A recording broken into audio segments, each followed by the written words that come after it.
അങ്ങനെ നമ്മൾ വൈകുന്നേരത്തെ സമയം 4:10, 6 മണിക്കാണ് ബോർഡിങ് ടൈം. ഏകദേശമൊക്കെ പാക്ക് ചെയ്ത് കഴിഞ്ഞിട്ട് പോകാൻ നോക്കുകയാണ്. നീ കുടിച്ചോ? ഗുളിക കുടിച്ചോ? കാണിക്ക്. ഇനിയില്ല ഗുളിക, ഓരോന്നും കുടിച്ചാൽ മതി. ഇനി എല്ലാ ആളാണ്.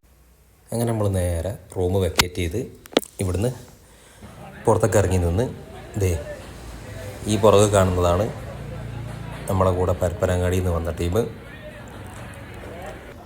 അങ്ങനെ നമ്മൾ ഇവിടുന്ന് ഓട്ടോ വിളിച്ച് ലഗേജൊക്കെ ഇതിലെടുത്ത് വെച്ച് അങ്ങനെ പോകാൻ നോക്കുകയാണ്. ഈ കാണുന്നതാണ് നമ്മളെ സ്പോൺസറെ അനിയൻ റഹീം എന്നാണ് പേര്. പുള്ളിയായിരുന്നു ഇവിടെ കാര്യങ്ങളൊക്കെ ഹെൽപ്പ് ചെയ്ത് തന്നത്. അങ്ങനെ ഇവിടുന്ന് നേരെ സ്കാനിങ് സെൻറ്ററിലേക്ക് ഓട്ടോയിൽ. അങ്ങനെ നേരെ സ്കാനിങ് സെൻറ്ററിൻ്റെ മുന്നിൽ വന്ന് ഇറങ്ങി ലഗേജൊക്കെ എടുത്ത് ഈ ബോർഡ് ഇങ്ങോട്ട് കണ്ടപ്പോഴുള്ള ഒരു സന്തോഷം അത് പറഞ്ഞറിയിക്കാൻ പറ്റാത്ത തന്നെ കേട്ടോ.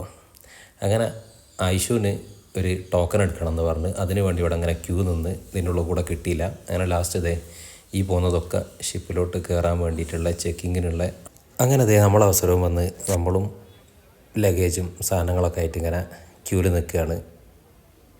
അങ്ങനെ ക്യൂ നിന്ന് അവസാനം ഇതിൻ്റെ ഉള്ളിലെത്തിയതിന് ശേഷം നമ്മൾ 5 വയസ്സിന് താഴെയുള്ള കുട്ടിക്ക് ഇവിടുന്ന് ഒരു ടോക്കൺ എടുത്ത് തരും. ഒരു പെർമിറ്റ് കാണിച്ചാൽ മതി. അങ്ങനെ ആ പെർമിറ്റുമായിട്ട് ടോക്കനും എടുത്ത് വെരിഫിക്കേഷൻ ഒരു 4 സ്ഥലത്ത് നമ്മളെ പ്രൂഫും കാര്യങ്ങളും ചെക്ക് ചെയ്യണം. അങ്ങനെ ഫസ്റ്റ് ഇവിടുന്ന് ചെക്ക് ചെയ്ത് നമ്മൾ തന്നെ എല്ലാം ഓക്കെ ആയതുകൊണ്ട് പേടിക്കാനൊന്നുമില്ലായിരുന്നു. ഷിപ്പിന് കൺഫേം ടിക്കറ്റും ഉണ്ടായിരുന്നു. അങ്ങനെ അടുത്ത ചെക്കിങ്. ഇങ്ങനെ ഓരോ സ്ഥലത്തുനിന്നും ചെക്ക് ചെയ്ത് ഉള്ളിലോട്ട് എത്തി അവരിങ്ങനെ ഓരോ സീല് വെച്ച് തരും നമ്മളുടെ പെർമിറ്റിലും ടിക്കറ്റിൻ്റെ അകത്ത്.